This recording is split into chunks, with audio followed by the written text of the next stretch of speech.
دیکھیے جیسا کہ ہم نے خطبے میں بھی دیکھ لیا، اللہ نے قیام اللیل جو ہے اسے فرض نہیں ٹھہرایا تطوعا، قرآن مجید میں بھی اس کا کوئی ذکر نہیں، احادیث میں اس کی تشویق و ترغیب پوری موجود ہے، ایک اور حدیث بھی ہم بعد میں پڑھیں گے اس پر۔ اس کا پس منظر کیا تھا کہ اس کو چھوڑ دیا گیا۔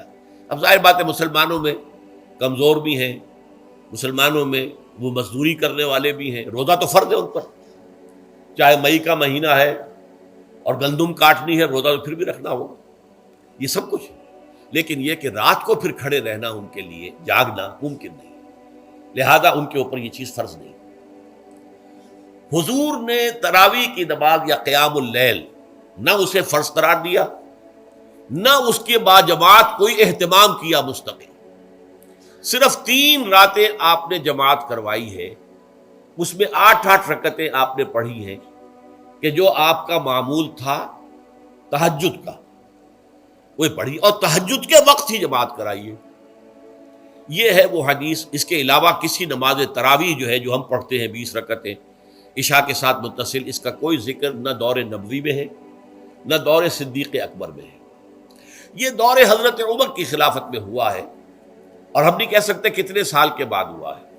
حضرت عمر رضی اللہ تعالیٰ عنہ کی خلافت کا دور جو ہے وہ تو 10 برس ہے، ہو سکتا ہے 5 برس کے بعد ہوا ہو، 6 برس کے بعد ہوا ہو، 12 ہوا ہے ان کے عہد۔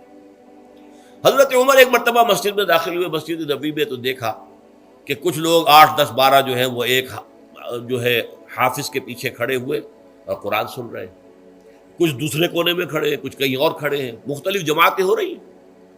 تو انہوں نے سوچا کہ کیوں نہ ان سب کو ایک امام کے پیچھے جمع کر دیا جائے، اور اس کے لیے لوگوں کی سہولت کے لیے عشاء کے ساتھ متصل رکھ دیا جائے، اس لیے کہ تہجد کے وقت اٹھنا جو ہے وہ تو ہر کس و ناقص کا کام نہیں ہے، کہ عشاء کے بعد اگر تھوڑا سا اضافی وقت ہو صرف تو یہ ہر شخص کر لے گا، مزدور بھی کر لے گا۔ لہذا آپ نے یہ نظام تجویز فرمایا کہ عشاء کے متصلاً بعد 20 رکعت نماز پڑھی جائے اور ایک امام کے پیچھے پڑھی جائے۔ یہ گویا کہ اجتہاد ہے حضرت عمر رضی اللہ تعالی عنہ،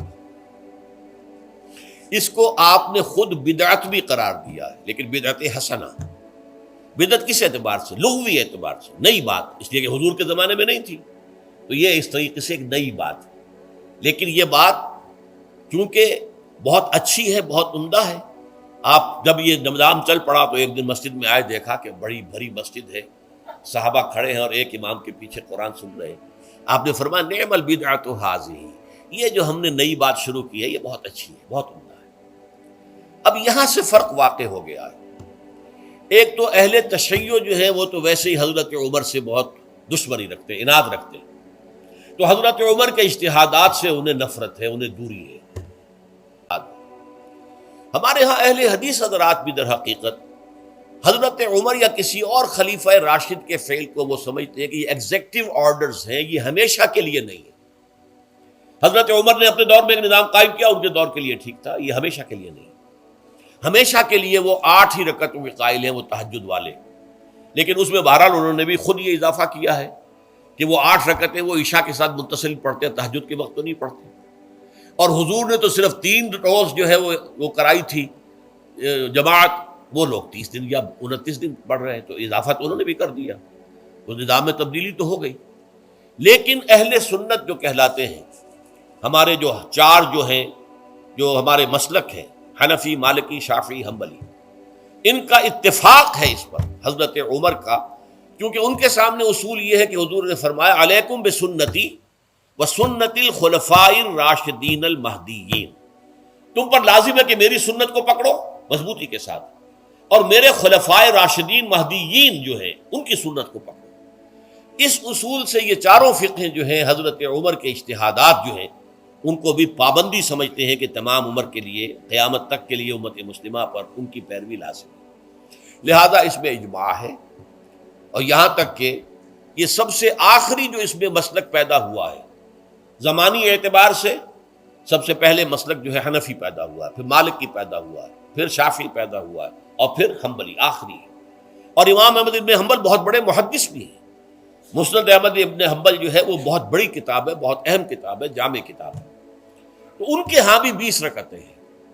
چنانچہ حرمین شریفین میں، سعودی عرب میں، مکے اور مدینہ منورہ میں جو نماز تراویح ہوتی ہے اس کی 20 رکعتیں ہیں، لیکن اہل حدیث حضرات جو ہیں وہ اس 8 کے اوپر اکتفا کرتے ہیں۔ بہرحال یہ ایک اختلاف ہے جو میں نے اس کا پس منظر بیان کر دیا، لیکن اس 20 رکعت نماز سے ادا کرنے سے، جو کہ زیادہ سے زیادہ 50 منٹ یا 1 گھنٹہ لگتا ہے، اس سے وہ قیام اللیل کا حق ادا نہیں ہوتا۔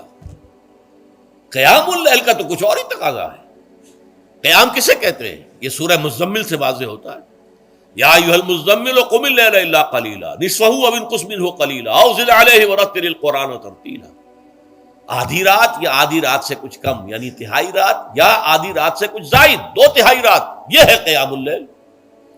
چنانچہ سورہ مزمل ہی کی آخری آیت جو دوسرا رکوع مشتمل ہے جس پر، اس میں صاف کہہ دیا گیا ان ربک یعلم انک تقوم ادنی من ثلثی اللیل ونصفہ وثلثہ وطائفۃ من الذین معک۔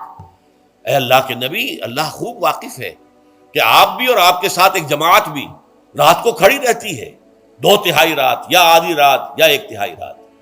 تو یہ سارا معاملہ جو ہے قیام اللیل کا، گویا کہ کم سے کم 1/3 رات پر اس کا اطلاق ہو سکے گا، یہ نہیں کہ 1 گھنٹے۔ اب اس کے ضمن میں دیکھیے حدیث پڑھیے، تیسری حدیث ہے عن عبداللہ ابن عمرو بن العاص رضی اللہ تعالی عنہ۔ یہ وہی عبداللہ ابن عمرو ہے جن کی میں نے آپ کو حدیث پہلے سنائی ہے۔ یہ ساری رات کھڑے رہتے تھے، پوری رات، اور ہر روز روزہ رکھتے تھے، جس پر حضور نے منع کیا، لا تفعل، مت کرو ایسا۔ رضی اللہ عنہما، یہ خود بھی صحابی ہیں اور ان کے والد عمرو بن العاص بھی صحابی ہیں۔ ان رسول اللہ صلی اللہ علیہ وسلم قال، کہ اللہ کے رسول صلی اللہ علیہ وسلم نے فرمایا، الصیام والقرآن یشفعان للعبد، روزہ اور قرآن بندے کے حق میں شفاعت کریں گے۔ یقول الصیام، روزہ یہ عرض کرے گا اللہ کی جناب میں، اے رب پروردگار، انی منعتہ الطعام والشہوات بالنہار، میں نے تیرے اس بندے کو دن کے دوران کھانے پینے سے اور اپنی شہوت کا تقاضا پورا کرنے سے روکے رکھا، یہ میری وجہ سے روکا رہا، تو میری شفاعت اس کے حق میں قبول فرما، فشفعنی فیہ، میری شفاعت اس کے حق میں قبول فرما۔ ویقول القرآن، قرآن کیا کہے گا، منعتہ النوم باللیل، میں نے اسے رات کے وقت سونے سے، نیند سے روکے رکھا، فشفعنی فیہ، تو اس کے حق میں میری شفاعت قبول فرما۔ حضور فرماتے ہیں فیشفعان، ان دونوں کی شفاعت قبول کی جائے۔